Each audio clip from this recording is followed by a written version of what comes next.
tornaram a chorar e também disseram: quem nos dará a comer carne? Lembramo-nos dos peixes que no Egito comíamos de graça, dos pepinos, dos melões, dos alhos silvestres, das cebolas e dos alhos. Agora, porém, seca-se a nossa alma e nenhuma coisa vemos senão este maná. Era o maná como semente de coentro e a sua aparência semelhante à de bidélio. Espalhava-se o povo e o comia, e em moinhos o moía, e num grau o pisava, e em panelas o cozia, e dele fazia bolos. O seu sabor era como de bolos amassados com azeite. Quando de noite descia o orvalho sobre o arraial, sobre este também caía o maná.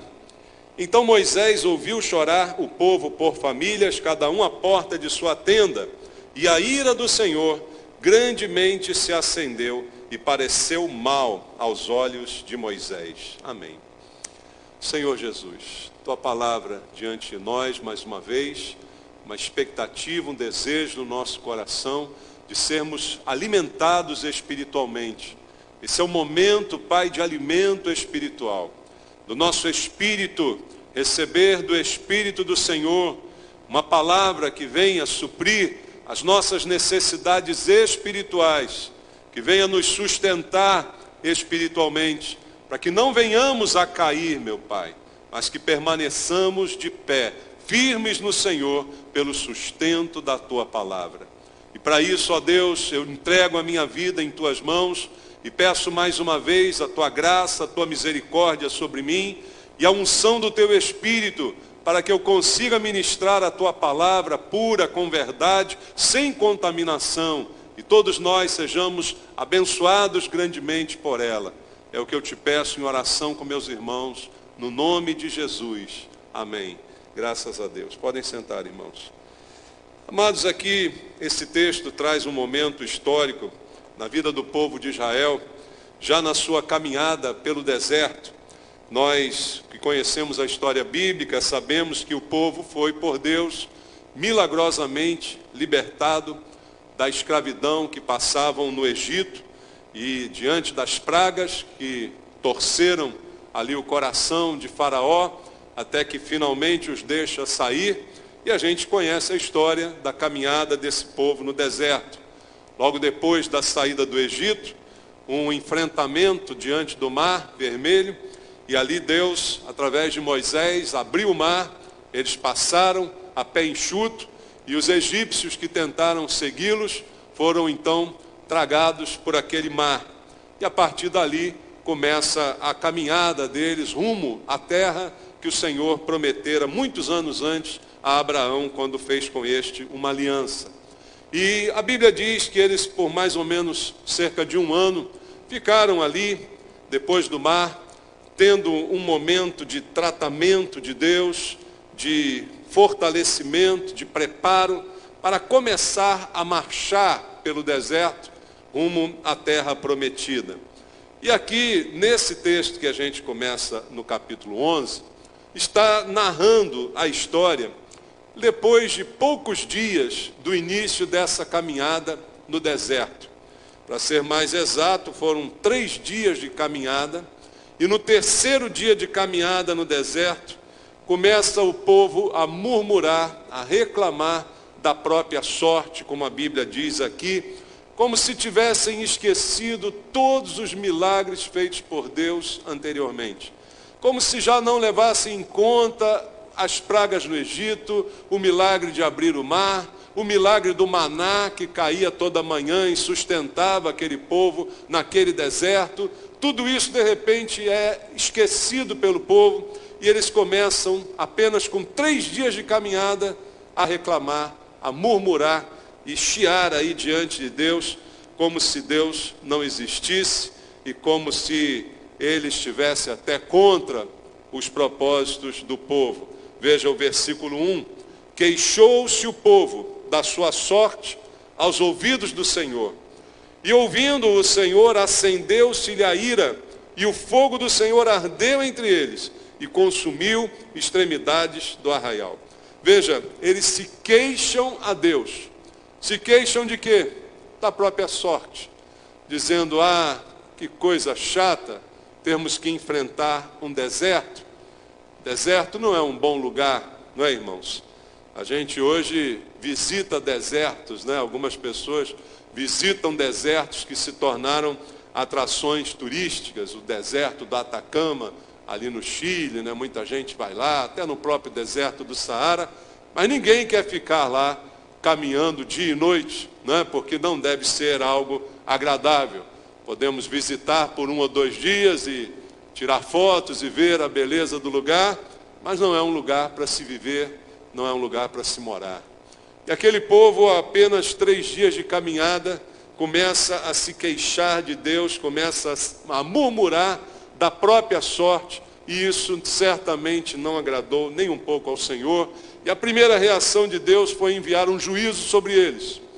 Não ainda diretamente sobre as pessoas, mas sobre o lugar que eles estavam ocupando. E a Bíblia diz que ardeu um fogo que representava a ira do Senhor entre eles, consumindo as extremidades do arraial.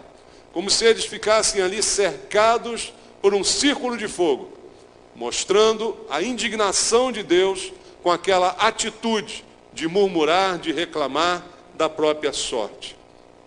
Esse é o contexto da história que nós lemos aqui. E agora a reflexão que nós queremos fazer essa noite. Por que que nós murmuramos contra Deus, se é que nós murmuramos contra Deus? O que você acha? Quantas vezes já murmuramos contra Deus? Quantas vezes já nos queixamos de Deus? Quantas vezes já nos queixamos da própria sorte, do momento que estávamos vivendo, das dificuldades que estávamos ou estamos enfrentando? Talvez nesse momento tenhamos muitas pessoas aí, a gente tenha muitas pessoas reclamando de Deus, murmurando de Deus, inconformados com algumas situações que estão vivendo. E qual é a causa disso? Qual é a origem disso? Por que essa murmuração nasce? Será que isso é natural? A gente poderia pensar, bom, isso é natural do homem, porque o homem, ele é ingrato, o homem é mau por natureza, o homem é pecador por natureza. Então, todas as manifestações desses defeitos humanos são atribuídos a essa natureza humana que habita em nós e que a gente enfrenta como realidade. Mas, queridos, isso é muito comum entre as pessoas do mundo. Porque no mundo que jaz no maligno, as pessoas não têm o conhecimento de Deus. Mas isto é muito estranho quando acontece no meio do povo de Deus. Porque, a princípio, o povo de Deus é um povo diferente. É um povo que foi escolhido. É um povo que foi separado. Foi tirado do meio das outras nações. Foi reservado por Deus. Isso falando de Israel. Agora hoje a igreja, nós somos o povo de Deus. Também fomos separados, por isso a Bíblia diz que somos santos. E a Bíblia chega a dizer que para nós no Novo Testamento há uma mudança na natureza. Nós recebemos uma nova natureza, a natureza de Deus. Então temos a natureza humana, mas agora temos também a natureza divina, a natureza de Deus habitando dentro de nós. Então, atribuir apenas a questão da natureza humana, no caso do povo de Deus, isso não se aplica. Por que que o povo de Deus murmura? Se conhece a Deus, se experimenta os seus milagres, se presencia tantas coisas maravilhosas, por que nós murmuramos? Não é normal isso. O povo de Deus murmurar contra Deus. E aqui, no exemplo citado, a Bíblia diz a fonte dessa murmuração. No versículo 4 está escrito assim: e o populacho que estava no meio deles veio ter grande desejo das comidas dos egípcios, pelo que os filhos de Israel tornaram a chorar e também disseram: quem nos dará carne a comer? Veja a origem da murmuração naquele momento, no povo de Israel. Não começou essa murmuração entre as pessoas do povo de Deus. Começou essa murmuração entre alguns designados aqui como populacho. Ou seja, no meio do povo de Deus tinha um populacho. E esse é o problema que a gente enfrenta até hoje. No meio do povo de Deus tem sempre um populacho. O que é esse populacho? No contexto histórico, já falei algumas vezes aqui, quando Israel é liberto do Egito, isso acontece de maneira milagrosa, vocês sabem das pragas que Deus derramou, então Faraó, depois da 10ª praga, decide libertá-los. Mas não tinham só israelenses cativos no Egito. Existiam outros povos de outras origens também ali prisioneiros. E aí, irmãos, aproveitam aquela saída. Opa, está todo mundo indo? Vamos também. É como se tivesse aqui uma ilustração. Você abriu as portas do presídio, né, onde tinham muitos presos, para libertar um determinado grupo. Mas aquele grupo está saindo e você vai ficar na tua cela. Mas opa, está tudo aberto? Eu vou também. Ninguém vai notar, eu vou aqui no meio deles, e assim eu vou. Eram pessoas que conviviam com eles no tempo de escravidão. Então o populacho tem a sua origem nesses que se agregaram ali ao povo de Deus, que aproveitaram aquela brecha para fugir também do Egito. E esse populacho é que dá origem à murmuração. Até hoje, queridos, há um populacho no meio do povo de Deus. No meio de Israel como povo de Deus, e certamente também no meio da igreja como povo de Deus. Jesus chamou esse populacho de joio. O joio habita junto com o trigo. O populacho agora no Novo Testamento tem nome, se chama joio, habita junto conosco, não pode ser extirpado, porque há um risco de ferir-se também o trigo, como disse Jesus, mas precisa ser notado. Precisa que a gente tenha cuidado com quem está próximo a nós. Porque nem todo mundo que está perto de nós é igual a gente. Nem todo mundo que parece crente, de fato é crente. Nem todo mundo que se diz povo de Deus, de fato é povo de Deus. Então, a origem da murmuração está neste fato. Havia um populacho que começa a reclamar.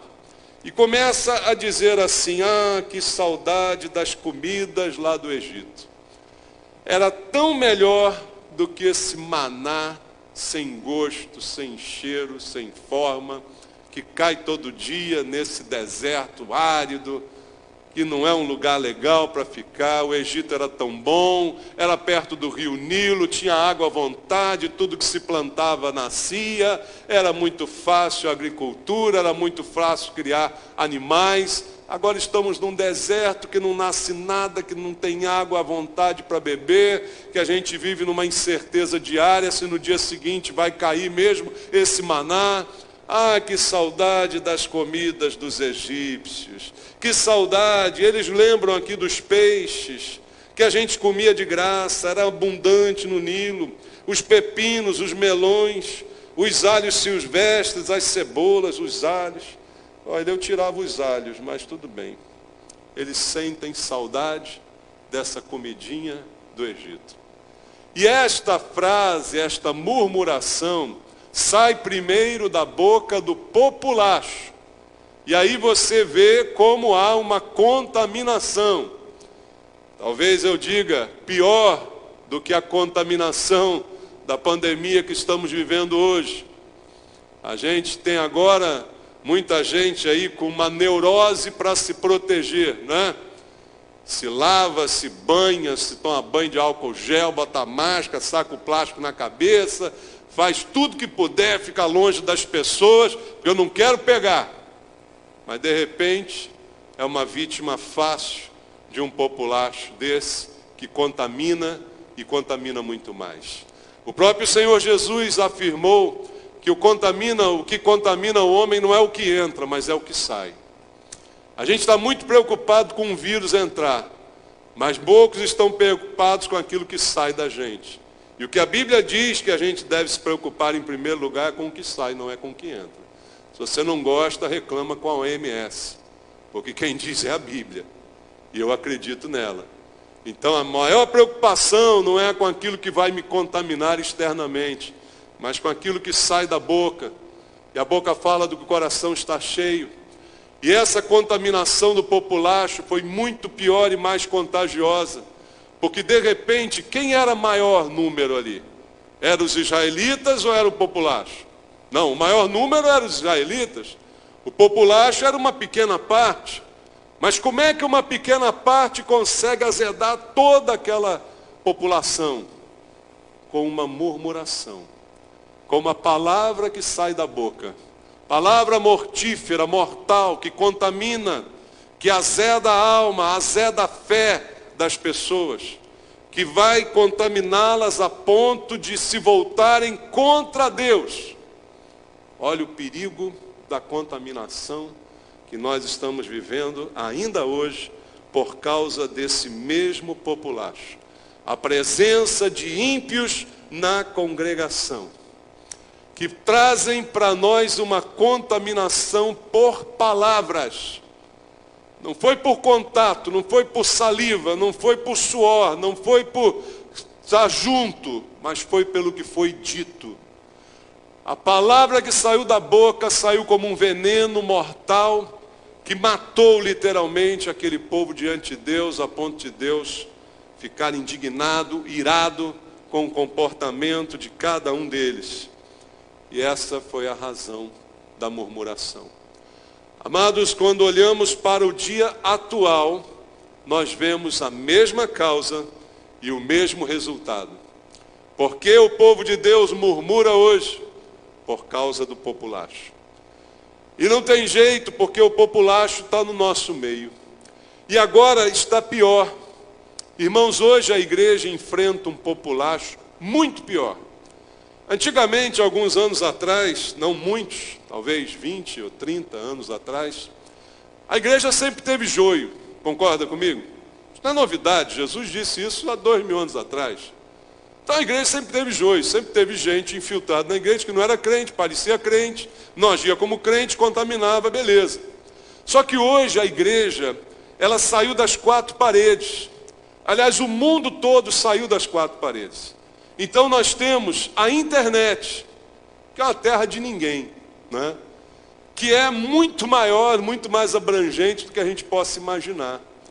E isso trouxe uma situação nova para a igreja, em que a igreja não está mais restrita a um grupo de pessoas que se reúne. Porque agora você nem precisa mais, segundo a visão de alguns, ser membro de alguma igreja. Você pode frequentar todas as igrejas que você quiser pela internet. Estamos com os nossos cultos online, quinta e domingo. Mas amanhã vai ter uma igreja online, terça-feira, quarta-feira, sexta-feira, sábado. Todo dia que você ligar e quiser, você pode participar de um culto. Então, a igreja ganhou uma dimensão muito maior. E aqueles que se dizem cristãos estão expostos a um populacho também muito maior. Porque o populacho que está na internet é muito maior do que um populacho que cabe na igreja. E nós somos sujeitos à influência de todas essas pessoas que estão conosco na rede. É interessante, né? Rede. Web. Rede. A internet é uma rede. E Jesus disse que a gente seria pescador de homens. E ele falou isso a dois homens que pescavam com rede. Acho que Jesus já estava prevendo a rede que hoje ia enredar tanta gente e colocar tantos de nós no mesmo patamar. Então o populacho hoje é muito maior, porque você não está restrito àquilo que se fala na sua igreja. Você pode ouvir populachos de todas as origens do mundo. Você pode escutar murmurações, filosofias, práticas de todos os tipos que estão aí cercando você pela internet. Então há um vasto cenário aí de populacho para influenciar você, e a gente tem presenciado hoje a igreja cometendo o mesmo erro de Israel, começando a ter saudades do passado, começando a falar saudosamente do Egito, da vida de escravidão. Versículo 5 diz: lembramo-nos dos peixes que no Egito comíamos. E aí cita as outras comidas. Eu me lembrei de como era a minha vida no Egito.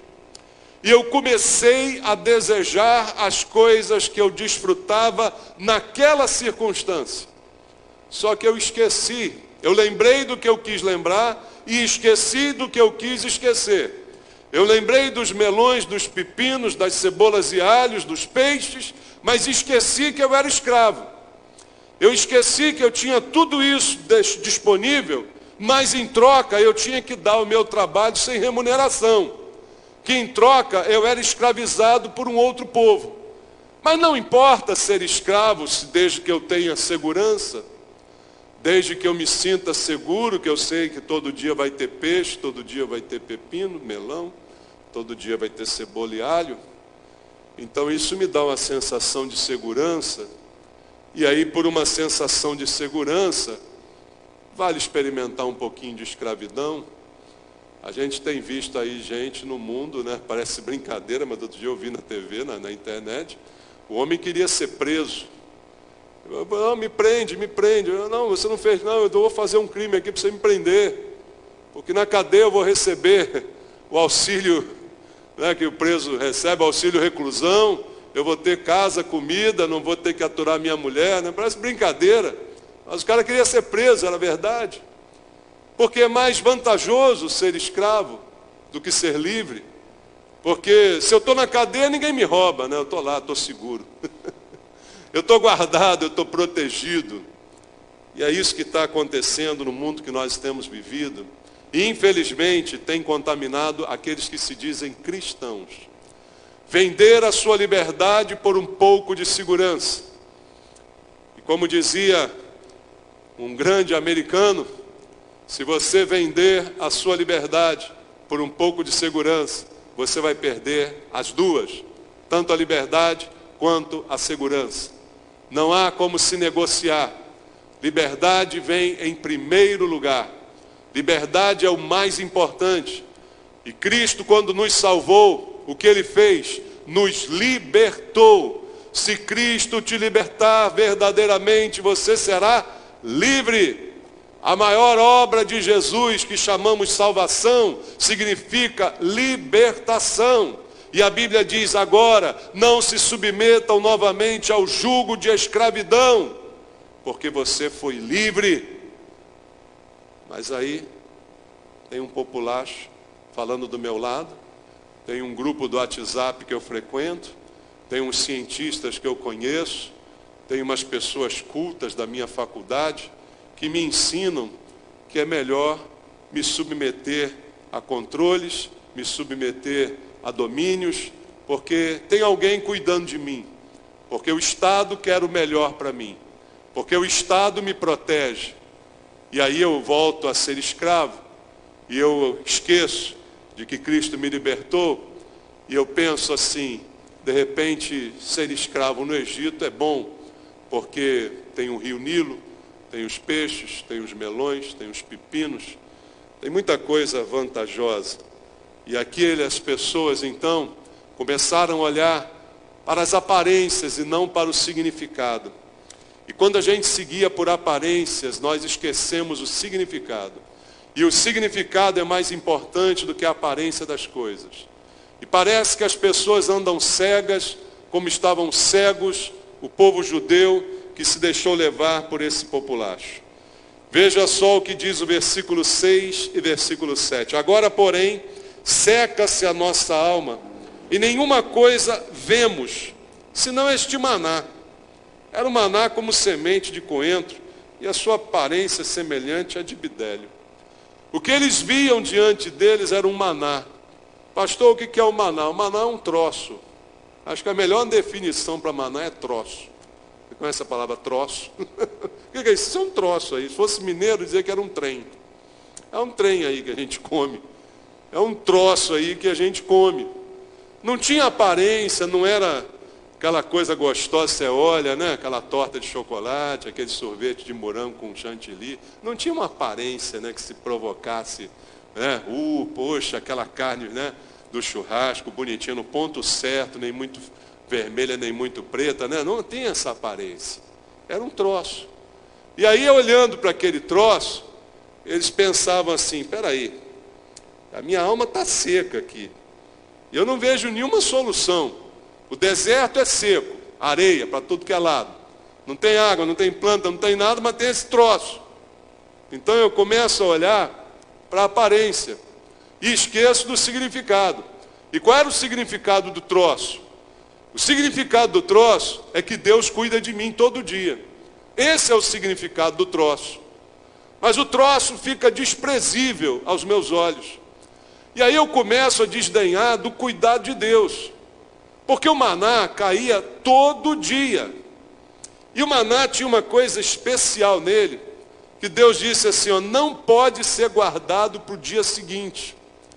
Era abundante. Se você quisesse comer, tinha maná para você comer até o bucho inchar. Tá bom? Você podia comer à vontade. E sobrava ainda. E Deus é assim, Deus é farto. Mas ele diz, não pode guardar. Aí alguém olhava assim, pô, mas vou jogar isso tudo fora aí, tão bonito, deixa eu guardar aqui. Não tinha geladeira no deserto. Deixa eu guardar o maná. Aí chegava no dia seguinte, que eu ia olhar, aquele maná estava todo embolorado, não dava para comer. Mas caía outro, caía outro, caía outro. Todo dia caía maná.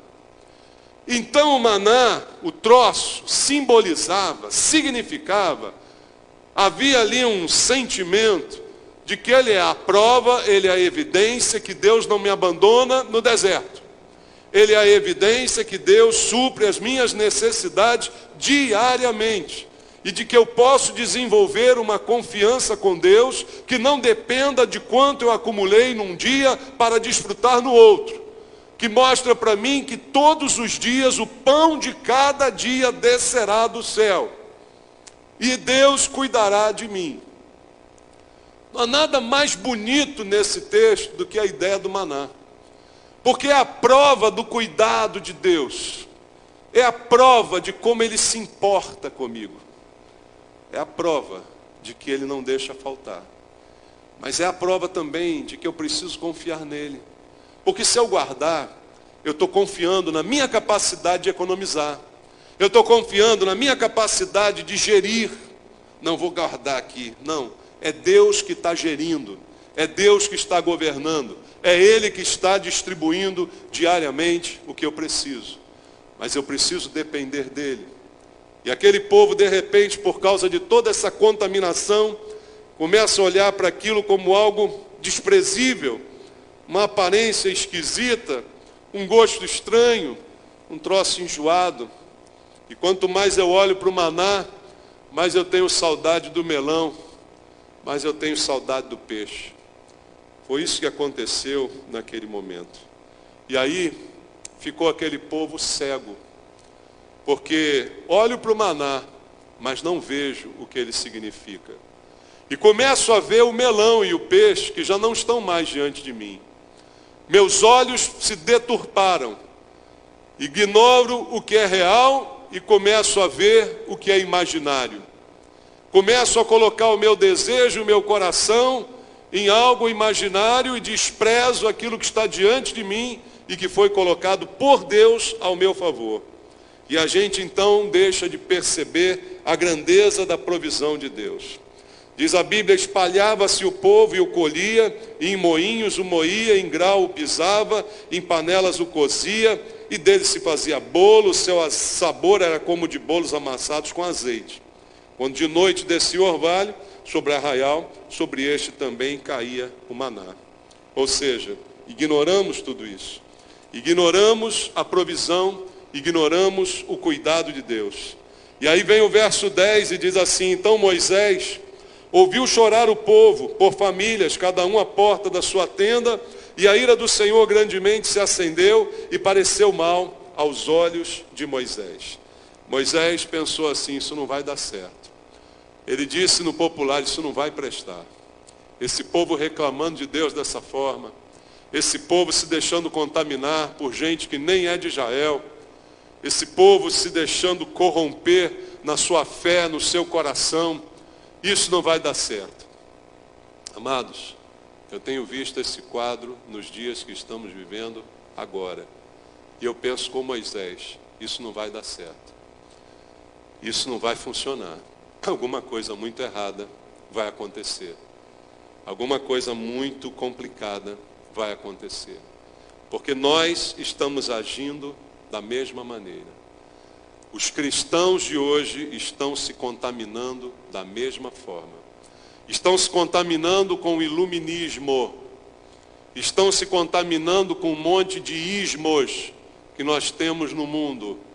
Comunismo, esquerdismo, iluminismo, etc, etc e etc. Tudo isso tem contaminado a igreja na sua essência e na manifestação da sua fé. O iluminismo talvez seja o pior dos males, porque sustenta todos esses outros ismos que a gente tem visto por aí. Porque o iluminismo coloca o homem no centro.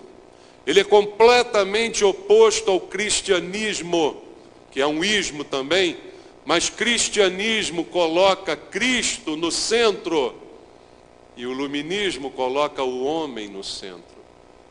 E o homem no centro, ele precisa ser satisfeito, ele precisa se sentir seguro, ele precisa de ter o que ele deseja. O homem, então, no centro faz com que o mundo gire ao seu redor. E é isso que hoje tem contaminado a igreja. A ponto de muitos cristãos misturarem seu discurso com um discurso teológico e filosófico ao mesmo tempo. É ao ponto de alguns cristãos acharem que podem ser esquerdistas. Ao ponto de alguns cristãos imaginarem que podem ser comunistas. Cristãos manifestando na internet pensamento iluminista. Tudo isso nós temos presenciado nesses dias. Por quê? Porque a igreja agora é muito maior. Porque agora o populacho é muito maior. E nós estamos sujeitos a todo pensamento que gira na rede, na internet, na web. Nós estamos aí abertos para todo e qualquer pensamento, e o mais em voga é o que coloca o homem no centro. Tudo existe por causa do homem. Até a igreja anda contaminada com pregadores que dizem a você que você é o centro de Deus. Mas não é você o centro de Deus. O centro de Deus é Jesus. O centro da Bíblia é Jesus. Tudo é por Jesus. Então, amados, o homem não é o centro. O homem não é o centro, não é a razão.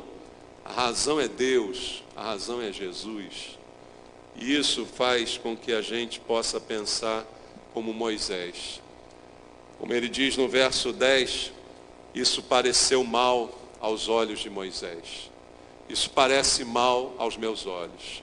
O que nós estamos vivenciando agora na igreja de Jesus, talvez mais evidente nesse momento de pandemia, nesse momento que estamos enfrentando tantas notícias falsas e verdadeiras, nesse momento de grande confusão do pensamento, nós temos presenciado esse populacho influenciando o povo de Deus, fazendo com que o nosso posicionamento seja em prol da ciência e não em prol da palavra de Deus. Que a nossa regra de fé e prática seja o que diz um cientista e não o que diz a Bíblia. E ali ficamos tão cegos que mesmo quando vem outro cientista com outra visão, recusamos completamente. Porque estamos contaminados pela saudade da escravidão.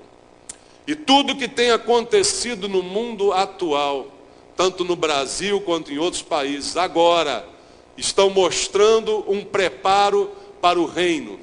Só que não é para o reino de Deus, mas é para o reino do anticristo.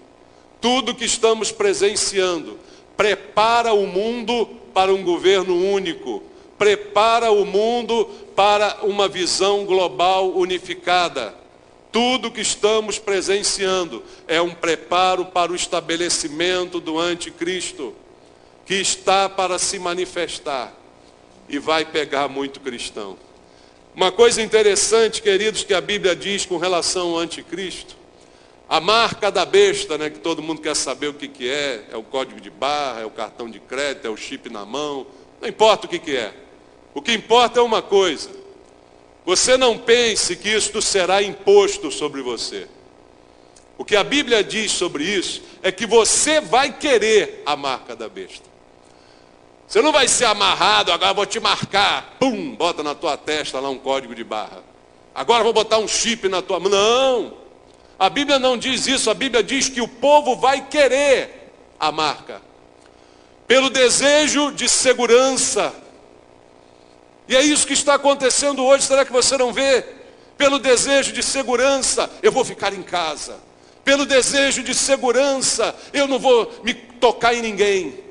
Eu vou aceitar tudo que o governo disser. Se eu não tiver que sair de casa pro resto da vida, eu fico. Porque o governo vai cuidar de mim. Porque eu vou receber uma pensão. Eu estou me deixando marcar. Estou me deixando dominar. E a Bíblia mostra para mim e para você que a marca da besta vai ser desejada pelas pessoas. O anticristo será aplaudido no início do seu surgimento. Ele não será odiado, porque ele vai trazer solução que as pessoas precisam.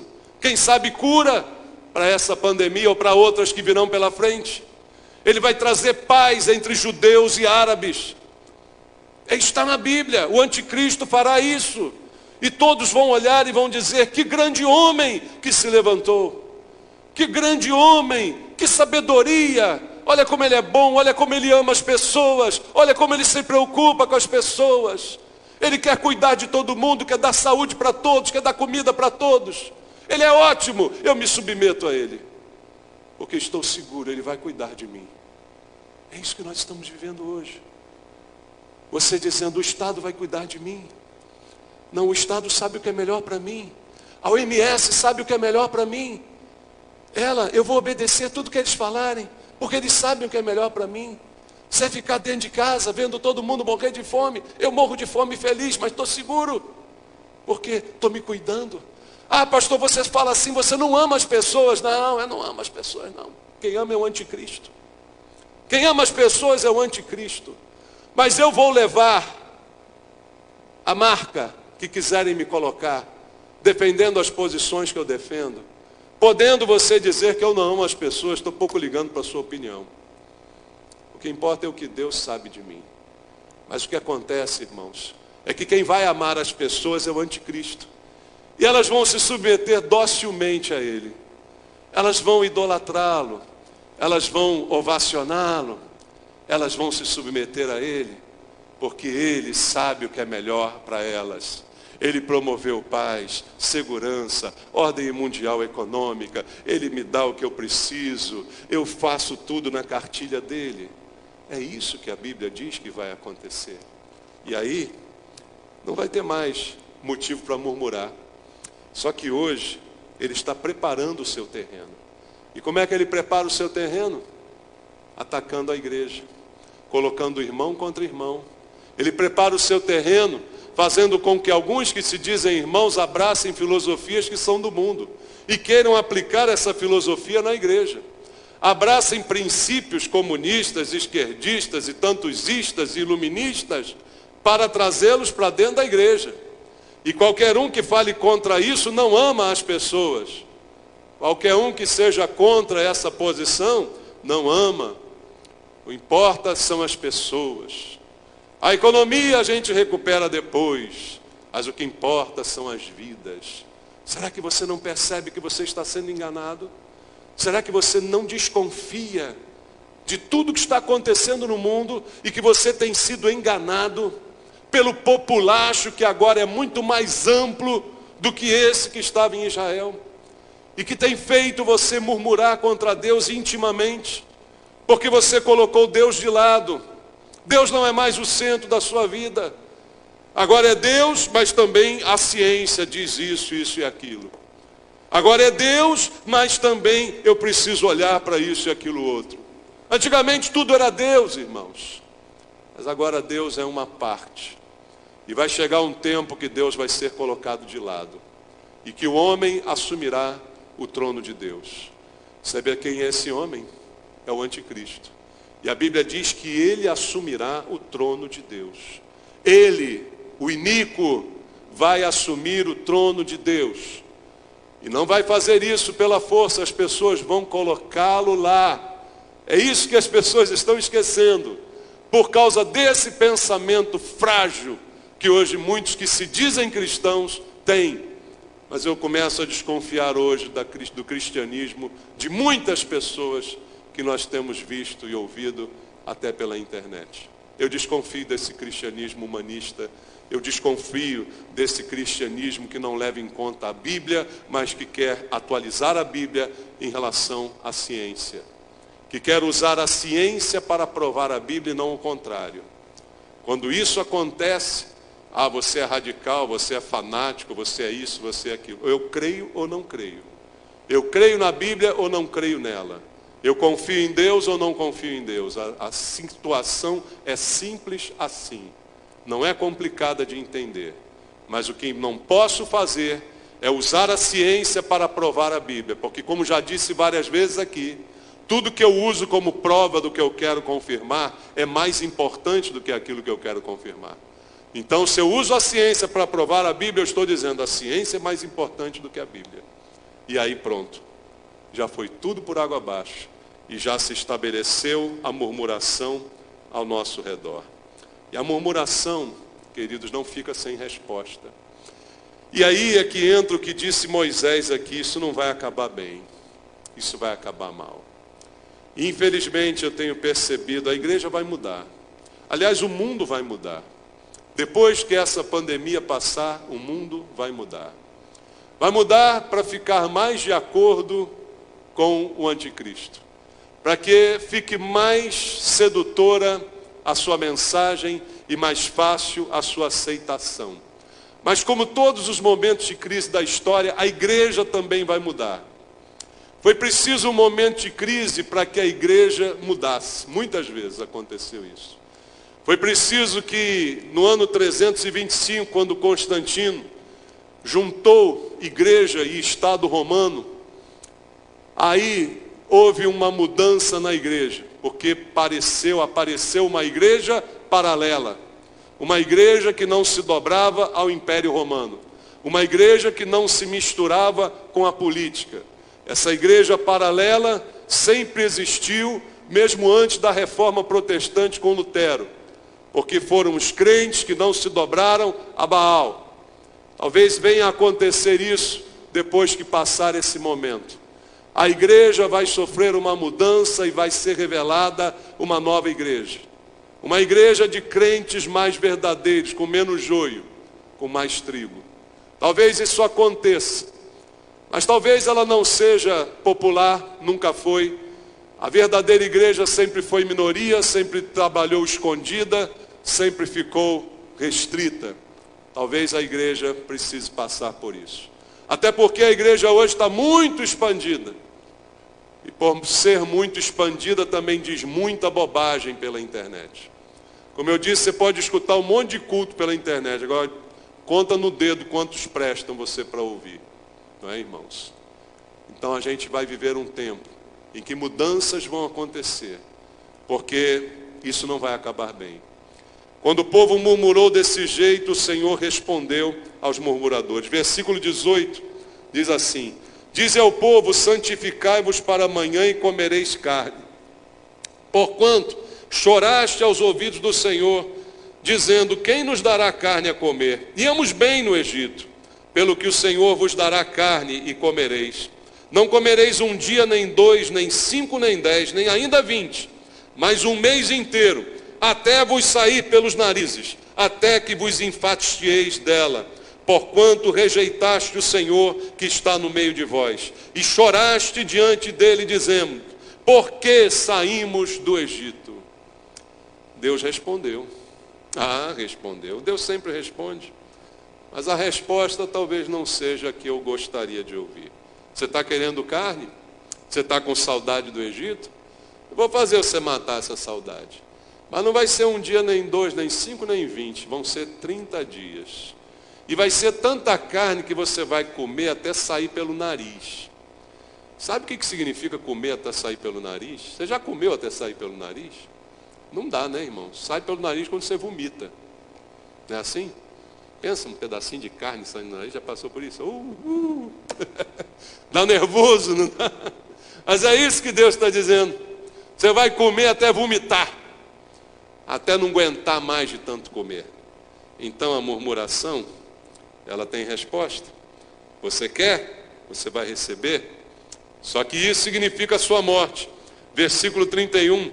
Então soprou um vento do Senhor e trouxe codorniz do mar e se espalhou pela arraial, quase caminho de um dia ao seu redor, cerca de 2 côvados, 90 centímetros, sobre a terra. Levantou-se o povo todo aquele dia, à noite e outro dia, e recolheu codornizes, e o que menos colheu teve 10 homens, e as estenderam para si ao redor do arraial. Estavam ainda a carne entre os seus dentes, antes que fosse mastigada, quando se acendeu a ira do Senhor contra o povo, e o feriu com praga muito grande. Você queria? Você vai ter. Mas isso que você queria significa a tua morte. Porque você desejou algo que não vinha de Deus. Porque você quis aquilo que não procedia do Senhor. Versículo 34 diz: pelo que o nome daquele lugar se chamou Quibrote Atavá, porquanto ali enterraram o povo que teve o desejo das comidas dos egípcios. Ali enterraram o povo. Que povo? Muita gente misturada. Povo de Deus, populacho. Na hora de enterrar, enterrou todo mundo no mesmo buraco. Na hora de morrer, vai todo mundo para o mesmo buraco. E ali foram enterrados e ficaram eles conhecidos como povo que desejou a comida do Egito. Parecia boa e agradável, mas levou à morte. Amados, o que a gente quer para a nossa vida? Qual o desejo que está no nosso coração e como é que nós temos visto as coisas nesse dia? A minha oração é: abra os olhos, abra os teus olhos e veja. Feche os teus ouvidos para o que diz o populacho, para o que diz aquele que despreza a Bíblia, despreza a palavra de Deus. Feche os teus ouvidos para aqueles que não usam a palavra de Deus como regra de fé e prática. Mas é a OMS, pastor. A OMS que recomenda o aborto. Obedeça a eles. Seus princípios são bons, são baseados na ciência. A ciência é ótima. Amados, tudo que é bom foi Deus que criou. Toda boa dádiva, todo dom perfeito vem lá do alto. Se alguém faz alguma coisa boa, se alguém inventa alguma coisa boa, esse dom veio do Senhor. Mas como todas as coisas boas que o homem inventou, todas elas, se não todas, a sua maioria, foram deturpadas e depois usadas para o mal. Todas elas, ou sua maioria, foram deturpadas no seu sentido e usadas para o mal.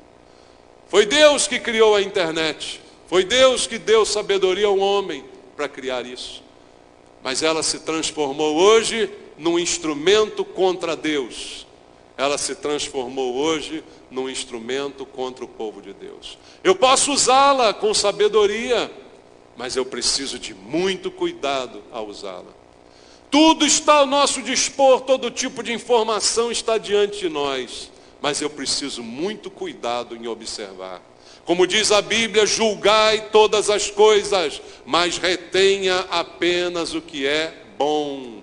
Deus nos deu a liberdade, o entendimento e o conhecimento para julgar e filtrar.